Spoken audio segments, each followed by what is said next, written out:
Have you ever poured your soul into a project only to be too scared to actually sell it? I created a healing program that started with a whisper from my intuition. I never pitched it, not once.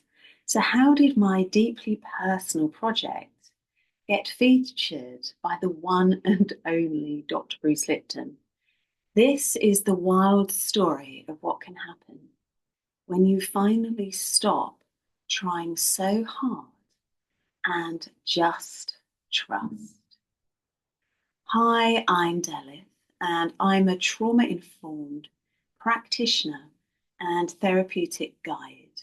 And I support women in becoming more of their true nature, secure, calmer, creative, confident, and deeply connected. So, this whole thing didn't start with a business plan. It started with something people in my life kept saying to me over and over again. Friends, clients, even strangers would tell me, "Your voice is so calming." And at first, I just thought, oh, that's lovely. What a lovely thing to say, and brushed it off. But the message just kept coming. And I also really wanted to do something with my voice, and I just couldn't ignore it anymore.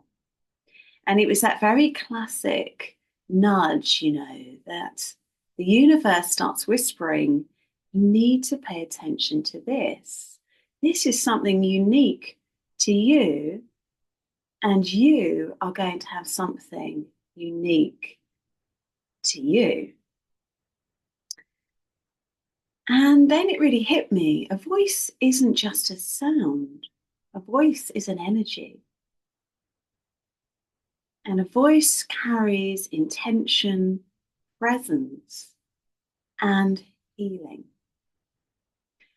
And this whole idea became a real cornerstone for what would become my program, Becoming. I knew with certainty that this program had to be delivered in my voice. No AI, no voice actor, because healing isn't just about the words you hear, it's about the energy, holding them, and the energy that comes through the voice and the tone, and even, especially, in the pauses. So the seed for the becoming was planted during my coaching sessions. And it was often men who would comment on my voice, but I worked mainly with women then. And I would absolutely love to create a program for men, but back to the story.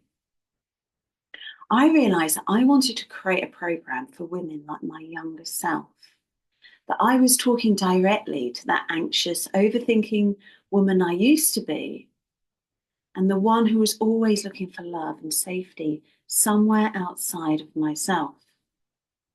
And so my program wasn't dreamed up in a boardroom or anything like that. It was only born from what I can call a week long, it was like being in a creative vortex. And I was completely in the zone. And I was fueled by an inspiration that was moving through me. And the entire structure was based on my own observations of myself and clients. And a natural process was formed. And around the time of the initial launch, I found myself watching an interview with a hero of mine, the cell biologist, the stem cell biologist, Dr. Bruce Lipton. And as I listened to him talking about epigenetics and how our beliefs literally shape our biology and our lives, he was giving me the scientific proof of what I was intuitively building. And it was a real acknowledgement. It was a very quiet and powerful confirmation that I was on the right track. And once the becoming was out there, the feedback started rolling in. I wanted to understand and know that this program worked, and it does. And it was really moving for me to hear the stories of the women as they started to describe feeling more emotionally balanced and being able to connect to a deeper sense of calm and knowing within them. They felt much more grounded and feeling more confident in their autonomy, making choices. Sometimes in situations of crisis, they were making choices that really honored them and their inner truth. And this was really emotional for me to hear. So the program was working, and it was the program that I had created for my younger self and women like myself. And while all this amazing stuff was going on outside, the irony being that my inner world began to scramble around the summer of 2024. I mean, and this is the part of stories we don't hear on Instagram. It's the messy, uncomfortable reality of growth, where I came face to face with my old nemesis. Perfectionism came roaring in, telling me that I wasn't good enough, that I couldn't do it. And I had all these limiting beliefs that I thought I'd dealt with years ago starting to creep back in as I wanted to take the program out there. So my body started to react, and I was hit with waves of bone deep exhaustion. My hormones were also all over the place because I was going through this later stage of peri-menopause. I've already spoken about that. But it felt at times like my whole system was crashing. And I was up, then down, up, then down. And I really did wonder, was I sabotaging myself? And have you ever felt like that? Because right when you're on the edge of a breakthrough, it can feel like everything is falling apart and it can feel like you're going backwards. But something inside of me, my intuition was telling me it's not self-sabotage. It may look like that. It was my body's protective mechanism. And I mean, this is how I work with clients, but sometimes we don't see it in ourselves. And so I was standing at the very edge of my own comfort zone and about to step into a new level of visibility. So my nervous system, which is designed to keep me safe and in familiar territory, was freaking out, and it was trying to pull me back to what it knew to keep me small. So these struggles weren't a sign to quit. They were a signal that I was on the right track and on the brink of a major expansion. That the ordeal was just a part of the process. But I had to really learn to work with my own energy. And in reflection, I can see that sometimes I pushed when I shouldn't have, and that didn't do me any favors. So around this summer, even in this time of, say, inner chaos, I started playing around with Neville Goddard's visualization techniques, living at the end. And I wasn't really trying to manifest something specific, but my intention was that the becoming would help thousands and thousands of women across the world. And so as I tuned into that intention and closed my eyes to play with my imagination, a clear picture started to form. And one of these pictures was the face of Dr. Bruce Lipton smiling. You can even see his lovely face now. And I wasn't trying to put him in the image. His face would just appear in my mind's eye, like an unexpected, lovely guest in my vision of the future. And I was just curious. I thought, why is Dr. Bruce here. And I was kind of excited, but mainly it was curiosity because it wasn't intentional that I put his face there. And I just did this a couple of times. I let it go. I wasn't doing it every day at all. I just let this whole vision go and got on with my life. And so over those 6 months, I'd forgotten about the vision, life got in the way, fatigue was going in and out, my hormones in and out. And I was going through this period of sometimes a very deep, messy emotional release. And I was really developing my inner self around business and success. And sometimes that felt very unproductive.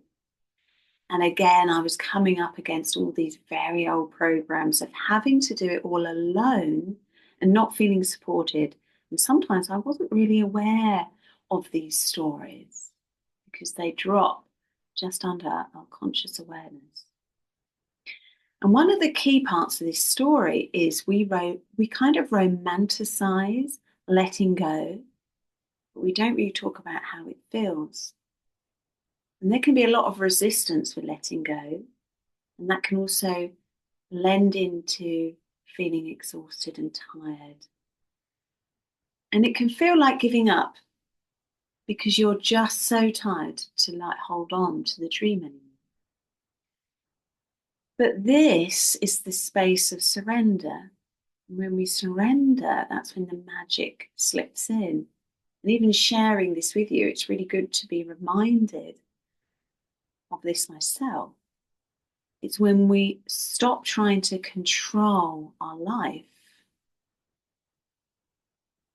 We let life flow through us and take us beyond our wildest dreams. So, have you ever had a moment like this when you felt totally defeated right before a breakthrough, where surrender wasn't some graceful choice, but actually became a necessity? I would be really honored to hear your own stories of letting go in the comments, because it's your story that someone else may need to hear in this moment to help them keep trusting their own journey, because it all comes down to trust in the end. And it really helps all of us to feel a little less alone in these moments. And so one random Tuesday this February, everything shifted. I was just sitting at my desk going through my emails, and I opened Dr. Bruce Lipton's monthly newsletter, which I'd been subscribed to for years. And as I was reading it, I felt this powerful impulse in my chest, like a movement forward. It was an energetic pulse in my chest. And the pulse was saying, reply to this email. And I just noticed this and I could feel it reply, respond. And so I did. And I did this without overthinking or trying to write the perfect email. I just replied and I wrote a really short message saying thank you to Bruce Lipton for his work and his contribution to consciousness and the evolving world. And I mentioned the becoming and that I'd watched his interview with Dr. Chatterjee and had seen a real symmetry between what he was saying and what I had created. And then I hit send. I didn't have any expectations. And actually never thought I'd get a reply, just something I wanted to say from my heart. And later that day, I had a reply from his team. And I was just like, wow. And a conversation started and it unfolded really slowly and organically over the months. And then one day I received the email saying that my program, The Becoming, was to be included in Dr. Bruce Lipton's global newsletter under Bruce Recommends. And in July this year, it went out to his massive worldwide community. And it was just amazing. And even just sharing with you now, it still is surreal. So the private vision I had had a year before was now a public reality. So it manifested. And it wasn't just a business win, it was a real spiritual experience. And I started to look back over time. So the first time I'd ever heard of Bruce Lipton was back in 2006 during my nutrition training. And his book, The Biology of Belief, was recommended reading. And that groundbreaking book is the evidence of the connection between our minds and our bodies. So for his work to now be endorsing mine, almost 20 years later, it really did feel like a cosmic circle of events. And it was a moment that had been weaving its way to me for years, decades, long before I was even aware of it. And I found it all very magical. And life can be magical. And so this wasn't just about me getting a feature. It was like the universe giving me, now you, all of us, a masterclass in trust, timing, and the power of the subconscious mind. And one of the biggest lessons was this, that the seeds for this moment were planted long before I saw any results. My subconscious mind already knew the way. My subconscious mind placed the smiling face of Dr. Bruce. I didn't consciously put it there. And the first encounter with his work was in 2006. And so my intuitive pull to create the program for my younger self, they were all breadcrumbs left by a part of me that has the map, my inner self and my spirit.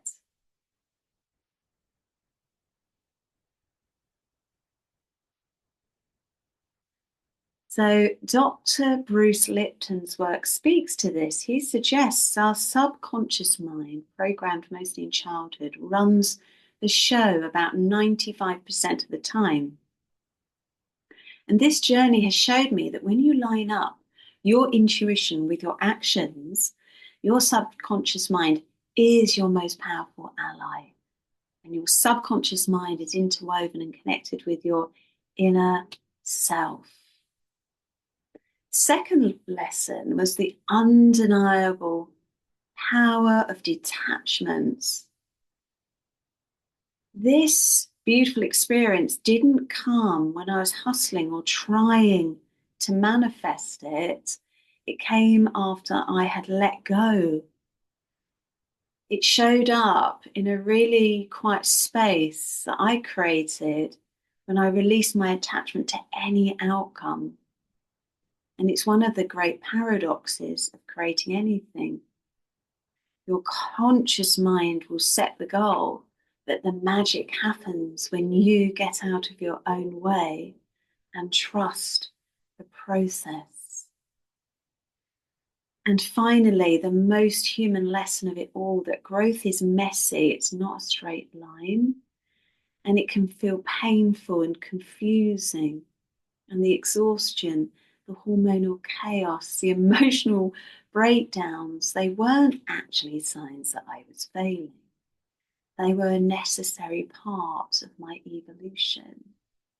And it was the clearing and recalibration I needed to go through to be able to hold the next level of my life. And maybe that's what's happening for you right now too. So this whole journey has been proof that our consciousness really does create our reality. It's not just a feel-good quote, it's biological and it is spiritual and it is quantum physics. So if you're out there holding a dream in your heart, but you're feeling stuck or tired or lost, I hope you'll hear this, that feeling stuck is often a sacred pause, or it's an opportunity for you to discover what's lying underneath the stuckness, for you to then create movement from. And it is a part of the process. It's not a sign that your dream is out of reach. It's probably part of the process of your dream becoming true. Trust your intuitive whispers, even when they don't make sense, and honor your body when it's telling you to rest. And this is even more important when your brain is telling you to push harder. You can let go and you can rest. It's important, and that's actually going to help you to bring your dreams into form more quickly. And know that your subconscious mind is a powerful co-creator, working behind the scenes to build a reality that matches your deepest desires. And begin to develop that self-trust, trusting yourself and trusting in the universe. And I know at times that can be, it's all part of the process. So remember, you're not broken. You are becoming. We're all becoming. If this story resonated, I invite you to like and subscribe for more journeys into trust and transformation. And feel free to share your journey in comments. And if you feel that you'd like to discover more about the becoming, check out the link in the description, and I'll leave the link to Dr. Bruce's site as well. And thank you for listening, and thank you for being here with me today.